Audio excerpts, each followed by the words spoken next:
오늘은 너무 기쁜 날입니다. 1년을 회고하고 또 지금까지 살아온 이 시점에서 지나온 날을 또 회고해보는 추수감사절입니다. 우리가 은혜의 자리에서 지나온 날을 회고할 때 좋은 일이나 나쁜 일이나 다 감사할 수 있는 그런 절기입니다. 그리고 또 오늘은 금년에 우리 모세골 교회가 개동하고 나서 12분의 장로 장립 안수식과 또 2분의 장로 취임식이 있는 그런 복된 날입니다. 사람은 누구나 자신의 미래를 어떤 식으로 그리느냐에 따라서 현재의 모습이 달라지게 되고 그날 이루어지는 행위의 윤곽과 사고의 품격이 결정되게 됩니다. 미래관이 분명하지 않은 사람은 무력하게 살 수밖에 없습니다. 수많은 정서적, 정신적 질환과 대부분의 자살이 미래가 없다고 느끼는 사람들에게서 일어납니다. 기독교 신앙의 특징은 언제나 강력하고 분명한 미래관입니다. 그 미래관의 가장 구체적인 특징은 그리스도께서 오신다고 하는 믿음입니다. 예수를 따르는 사람들은 그분께서 승천하신 날부터 그분의 오심을 기다리며 살았습니다. 예수께서는 자신을 따르는 이들에게 다시 오시겠다고 말씀하셨습니다. 그리고 그들은 다시 오시겠다는 그분의 약속을 굳게 붙잡고 있었습니다. 그분을 따르는 사람들은 지금도 그 믿음을 붙들고 살아갑니다. 그리스도인에게는 미래를 알고 믿는 것이 가장 중요한 내용이 됩니다. 이러한 믿음 때문에 우리는 현재의 매 순간을 희망으로 마주 대할 수가 있습니다. 미래가 예수님의 다시 오심으로 인해 결정되는 것이라고 하면은 불안에 떨거나 환상에 잠길 이유가 없습니다. 그 이유는 그분은 우리의 친구시요, 그분은 우리의 목자시며, 그분은 우리의 영적 멘토시요, 그분은 우리를 위해서 자신의 생명을 주신 구주이시기 때문입니다. 예수께서 다시 오신다는 믿음은 우리 삶에서 혼란을 제거하게 되고 거짓된 것을 믿지 않게 됩니다. 많은 사람들이 이 세상 속에서 문제가 많은 세상 속에서 살면서 깊은 시리와 좌절, 절망 가운데서 헤어나오지 못하면서 살아가게 되는데 그리스도께서 다시 오신다는 이 약속 가운데서는 그러한 것이 얼마나 거짓된 것이고 우리를 속이는 것이라는 것을 우리가 알게 됩니다. 그런 의미에서 우리는 불안에 떨거나 환상에 잠길 이유가 없습니다. 예수께서 다시 오신다는 믿음은 그러한 의미에서 우리를 그러한 혼란된 삶에서 이끌어가게, 희망으로 이끌어가게 됩니다. 그리고 우리는 훨씬 더 자유롭게 하나님의 부르심에 응답할 수 있게 됩니다. 이러한 믿음은 가끔 오해를 받기도 합니다. 어떤 사람에게는 두려움으로 다가오기도 하고 어떤 사람에게는 끝없는 게으름을 조장하는 수단이 되기도 합니다. 바울은 데살로니가 그리스도인들에게 보낸 2통의 편지에서 무엇보다도 사람을 무력하게 만드는 잘못된 생각을 바로잡고 있습니다. 그리고 하나님께서 장차 예수님 안에서 이루실 이 일을 확신하면서 긴장감과 즐거운 마음으로 하루하루를 신실하게 살아갈 것을 격려하고 있습니다. 그리스도께서 다시 오신다는 믿음은 창조주 하나님께서 그분이 창조하신 세상을 극진히 사랑하시며 그분이 창조하신 세상에서 창조 이래로 계속해서 그의 목적하신 바를 이루어가고 계시고 또 실현하실 것이라는 믿음과 일치됩니다. 그리스도께서 다시 오시는 시간은 창조주 하나님의 목적이 실현되는 시간이기도 합니다. 창조주 하나님의 인간을 포함한 피조세계에 대한 그분의 뜻은 다시 창조 이전의 상태로 되돌리는 혼돈과 허무가 아닙니다. 그렇다고 아무런 목적 없이 끊임없이 반복되는 윤회도 아닙니다. 세상에 대한 하나님의 뜻이 무엇이라는 것을 하나님은 예수님의 십자가와 부활에서 분명히 드러내 보이셨습니다. 예수님의 십자가는 낡고 부패한 거짓된 옛것의 종결이요 부활은 새로운 창조 그 자체입니다. 그러므로 그리스도인이 된다는 것은 옛 자아가 십자가에 달리신 그리스도와 함께 죽고 부활하신 그리스도와 함께 새로운 나로서 새 삶을 시작하게 되는 것입니다. 이 기독교 신앙에서는 부활하신 주님 그 분 자체가 우리의 새로운 자아로 표현됩니다. 우리의 새로운 자아가 부활하신 주님 그 자신입니다. 우리의 새 삶은 갈보리 언덕 위에서 십자가에 달리신 그리스도와 함께 죽고 사흘 만에 다시 살아나신 그리스도와 함께 시작됩니다. 예수님의 십자가와 부활은 전 우주적이면서 동시에 지극히 개인적이기도 합니다. 그리스도 안에서 시작된 새 세상과 새 삶이 이 세상의 미래이며 우리의 미래입니다. 그래서 이미 말씀드린 대로 우리는 절망을 믿지 않습니다. 우리는 깊은 회의를 믿지 않습니다.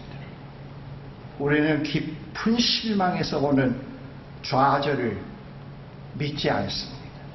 그건 다 우리를 속이는 겁니다. 그리스도 안에서의 우리의 미래는 그런 것이 아니고 매우 밝습니다.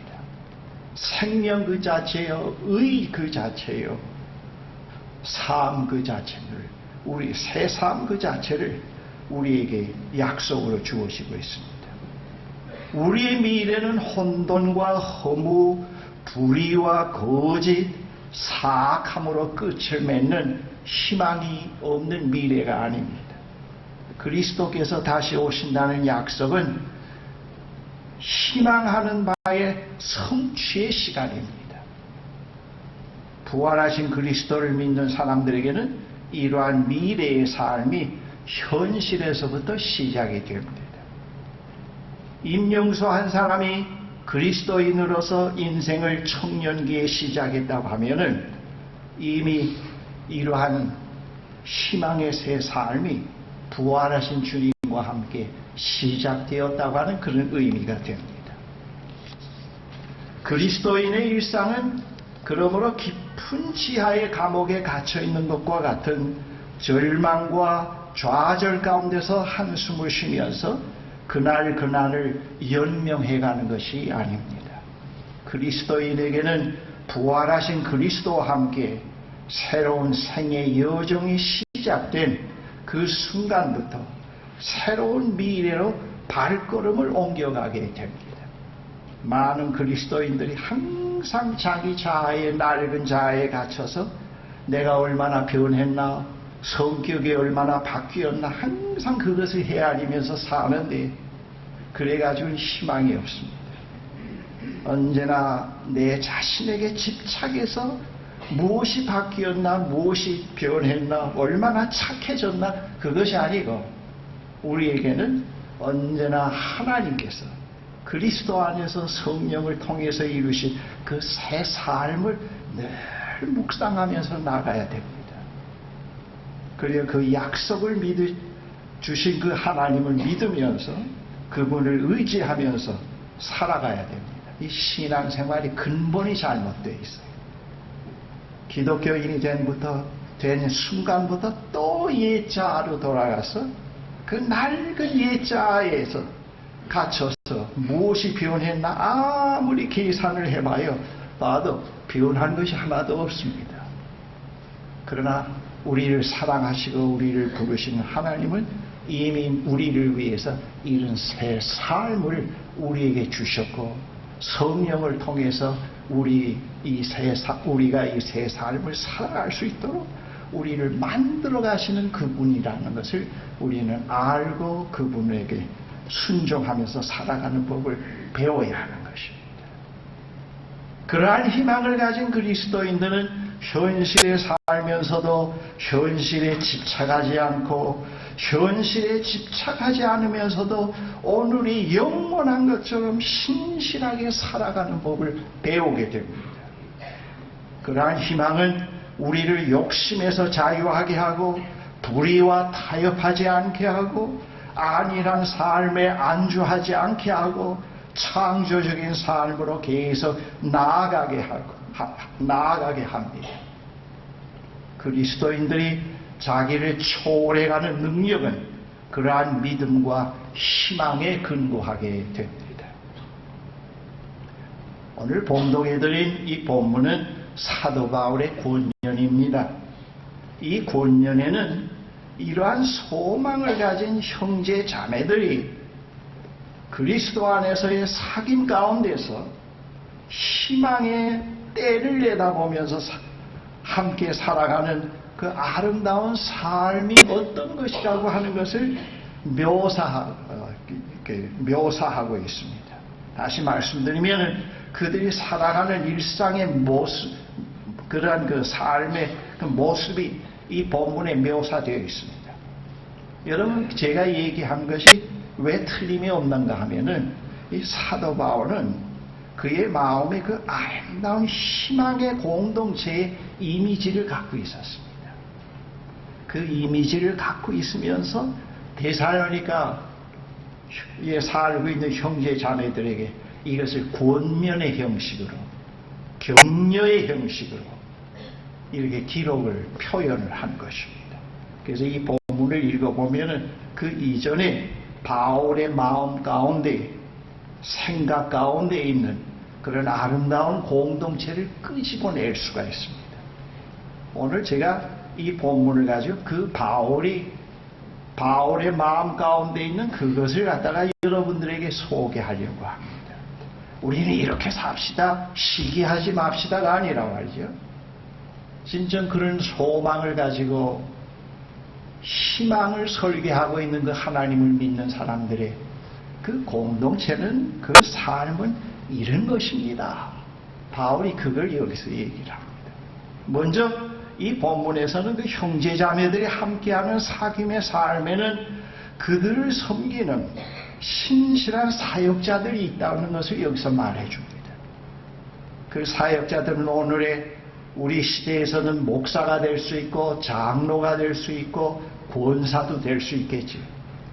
그들은 하나님에게 잘 길들여져 가는 사람으로서, 길들여진 아니라 잘 길들여져 가는 사람으로서 헌신적으로 함께하는 형제 자매들을 돌보고 그들을 인도해 갑니다.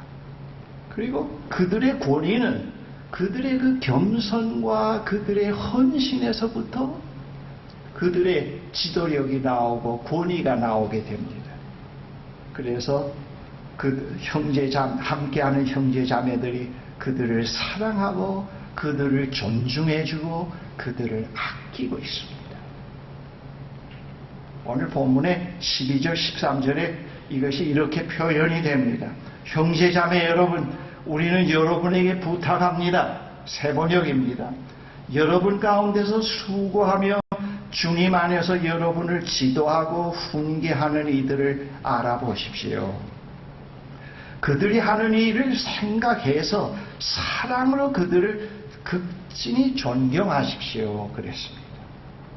다음으로 형제자매들이 그리스도 안에서 함께 살아가는 그들의 그 삶의 모습 속에는 어떠한 것이 있는가 하면 누가 눈을 부릅뜨고 감시하지 않는데도 엄연한 질서가 있습니다. 자율적인. 그들은 서로 자기 몫의 일을 은밀한 가운데 계시는 하나님 앞에서 하는 것으로 자족해 하고 있고, 또 함께 살아가는 형제 자매들 가운데 그러한 삶의 수준에 미치지 못하는 사람들이 있을 때 그들을 비난하고 그들을 소외시키지 아니하고 그들을 도와주고 격려하며 그들에 대해서 절망하지 아니하고 포기하지 않고 인내로 참아가면서 저분을 반드시 하나님께서 바로 세워주실 것이라는 확신을 가지고 살아갑니다. 그 공동체의 모습을 여기서 제가 그리고 있습니다. 한번 상상해 보십시오. 그 14절에 형제자매 여러분에게 권고합니다. 무질서하게 사는 사람을 훈계하고 마음이 약한 사람을 격려하고 힘이 없는 사람을 도와주고 모든 사람에게 오래 참으십시오. 그랬습니다. 다음은 그들에게는 그 하나의 삶에 아주 중요한 그 원칙이 있는데 그건 무엇인가 하면 선을 쫓는 인간관계가 삶의 원칙으로 되어 있습니다.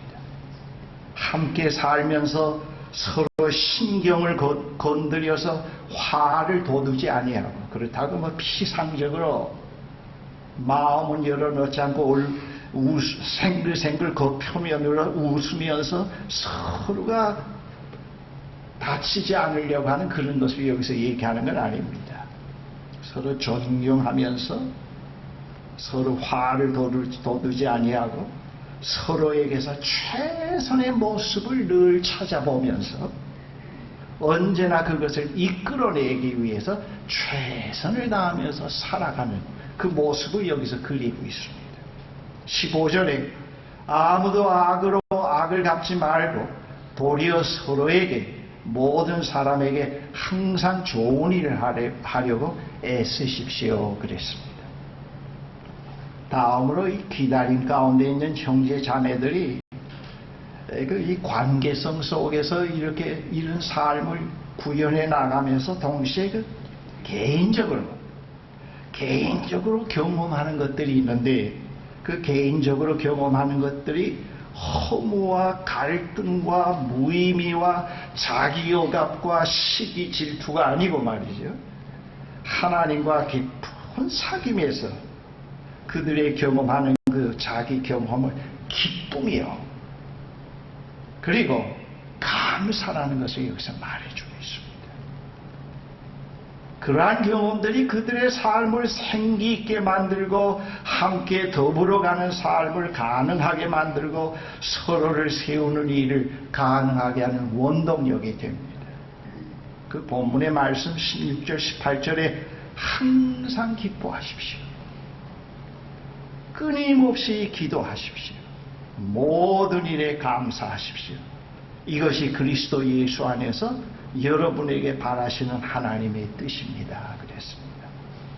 여러분 흔히 그리스도인들이 하나님의 뜻이라고 할 때는 되는 일마다 다 안 되면 하나님의 뜻이 안을 쫓지 않아서 안 됐다고들 생각합니다. 그래서 하나님의 뜻을 열심히 찾지요.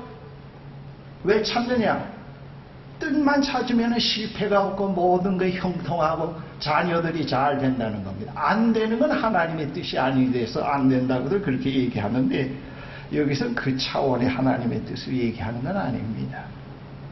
여기서 말하고 있는 하나님이 우리에게 바라고 있는 것은 너희를 위한 미래가 이렇게 희망적인 거 아니냐? 내가 설계하고 있는 이 전 우주적인 설계가 이런 것이 아니냐? 이것을 내가 너에게 주려고 하고 이 세상의 미래가 이것이 아니냐? 그러면 항상 기뻐하란 말이죠. 기뻐할 수 있어야 말이에요. 절망과 비애와 슬픔과 파멸이 아니란단 말이에요. 그런 것을 조장하는 어둠의 세력들은 이미 십자가에서 다 심판이 된 것이다 말이에요. 그리고 계속해서 나와 끊임없는 교제의 삶을 살아가자꾸나. 기도하십시오라는 말, 끊임없이 기도하라는 말은 그런 뜻입니다. 그리고 어떤 상황에서라도 너희들이 감사해야 될 의무가 있고 책임이 있단다. 그런 미래가 너희들에게 약속이 되어 있기 때문에 그렇단다. 그걸 얘기를 합니다. 그래서 본문에 항상 기뻐하십시오. 끊임없이 기도하십시오. 모든 일에 감사하십시오. 그랬습니다. 여러분, 그런 전제가 깔려 있다는 것을 이해 못하고 항상 기뻐합시다. 항상 기도합시다. 항상 감사합시다. 아무리 소리쳐야 그게 되나요? 왜 기뻐할 수밖에 없느냐? 왜 쉼 없는 기도가 끊이지 않을 수밖에 없느냐? 왜 어떤 상황에서라도 감사할 수밖에 없느냐? 아무리 절망의 상황, 아무리 슬픔의 상황이라도 거기에는 아주 가느다라고 세미한 승리가 포함되어 있다는 것을 우리에게 보여주고 있구나 합니다. 그 불의와 거짓과 횡포와 좌절은 다 거짓이라는 것, 우리를 속이고 있다는 것을 우리에게 알려주고 있습니다. 그래서 항상 기뻐하라, 끊임없이 기도하라 말이죠. 모든 일에 감사하라고 말씀합니다. 이것이 하나님이 우리에게 바라시는, 너희들에게 새 삶을 주시고 디자인하고 계시는 그 하나님의 뜻이란다.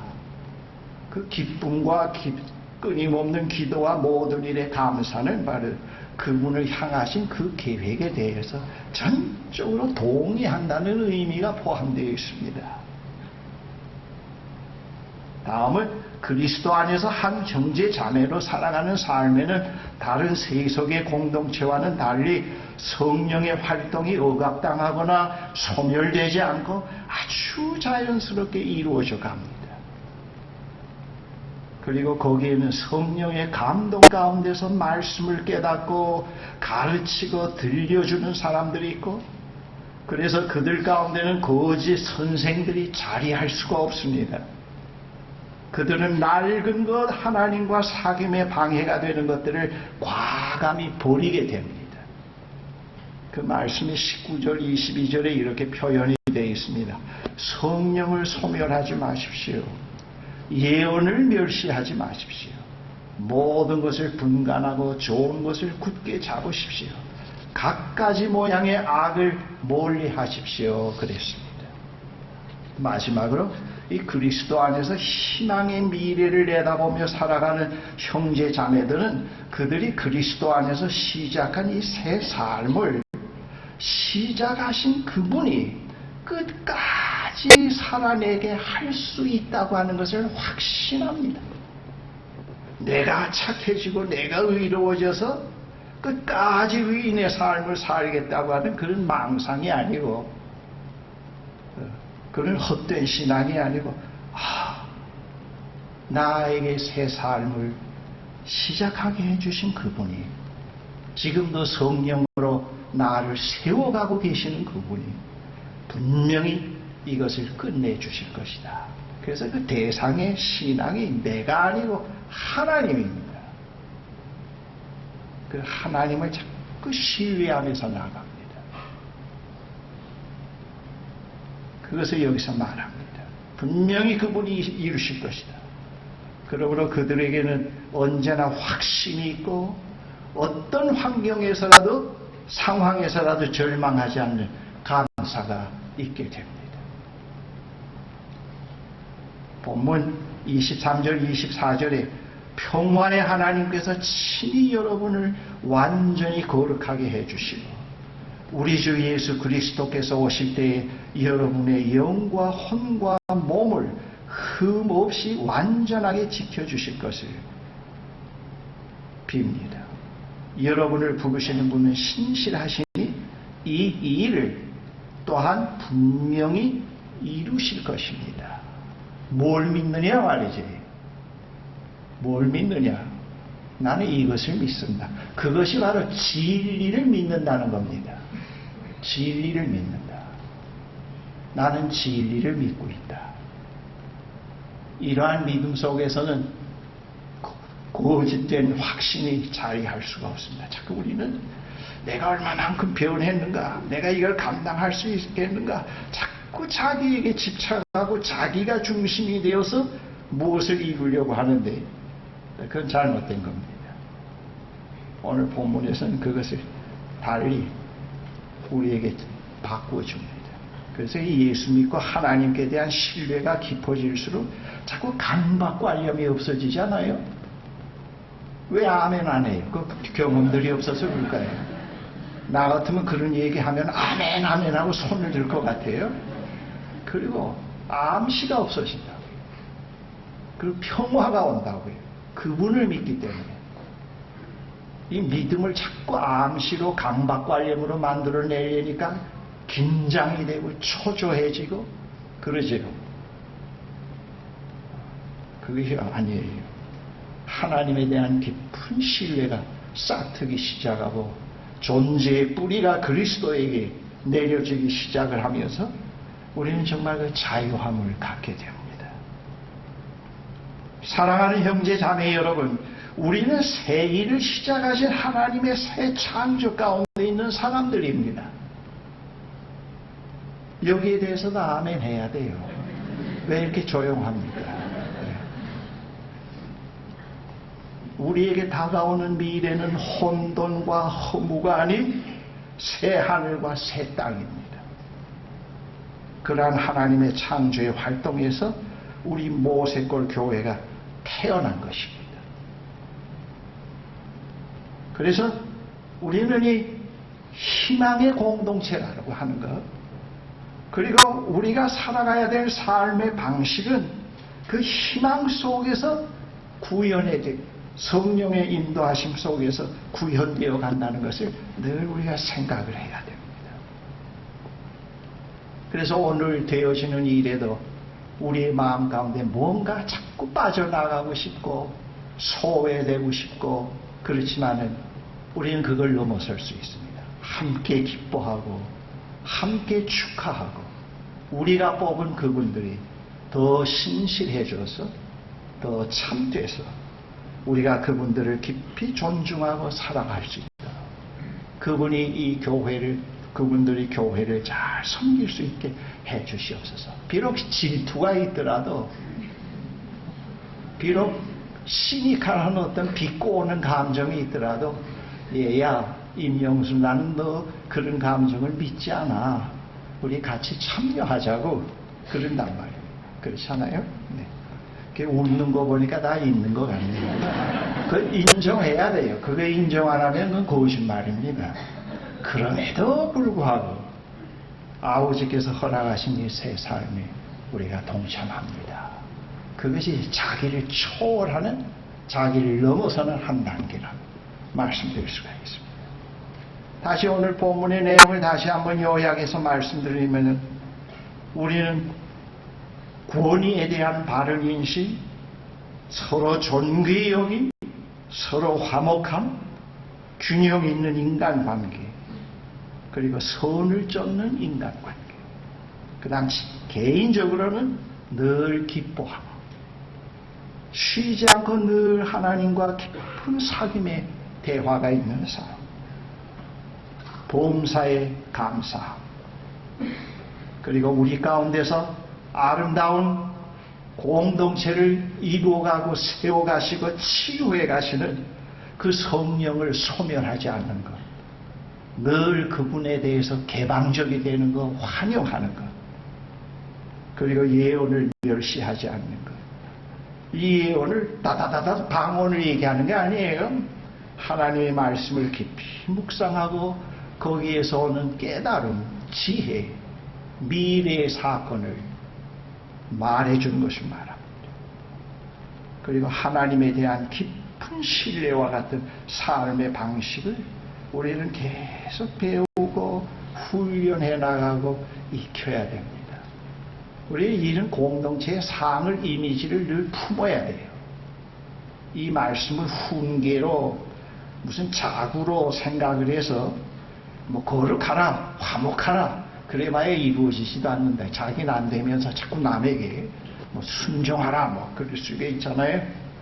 근데 그건 아니고, 우리는 이미 이른 가운데 이른 은혜의 자리에 있다. 우리 모두가 이 은혜의 자리의 삶을 이루어가고 형성시켜 가시는 분이 성령이시다. 그분에 의해서 우리는 계속 그분이 원하시는 그런 아름다운 공동체로 되어갈 것이다. 오늘 희망은 바로 그분에게 있는 거예요. 무슨 말인지 알겠어요? 예, 그런 희망이 있다. 시작하신 그분이 이루어 가실 것이고 분명히 성취하실 것이다. 그걸 우리가 알아야 되고 믿어야 됩니다. 기도하십시다. 사랑의 하나님, 이 세상이 하도 어둡고 악이 승리하는 것 같고 불의가 승리하는 것 같고 어둠의 권세가 전 우주를 지배하고 있는 것처럼 느껴지지만은 실상은 그것은 거짓입니다. 우리의 미래는, 우리의 앞날은 하나님께서 약속하신 그것입니다. 예수 그리스도의 부활 속에서 그것을 보여주시고 있고 분명히 그런 미래가 실현될 것을 믿기에 우리는 오늘도 불의와 타협하지 않게 되고 신실할 수가 있고 기뻐할 수가 있고 감사할 수가 있습니다. 사랑의 하나님, 오늘 이 역사 속에서 겨자씨와 누룩과 같은 외형적으로 볼품이 없는 우리 모세골 교회를 태어나게 하신 하나님 감사합니다. 앞으로 이 믿음의 공동체가 겨자씨와 누룩과 같이 성장의 위력을 보일 수 있고 변화의 위력을 나타낼 수 있게 해주실 것을 분명히 믿습니다. 시작하신 이도 하나님이요 진행하시는 하나님, 그리고 성취하실 분도 하나님이십니다. 우리는 전적으로 하나님에 대한 기대와 희망을 갖고 믿음을 갖고 서게 됨을 감사합니다. 우리 모두 감사와 기쁨 속에서 오늘의 이 하루를, 우리의 남은 생을 살 수 있게 인도해 주십시오. 예수 그리스도의 이름으로 기도합니다. 아멘.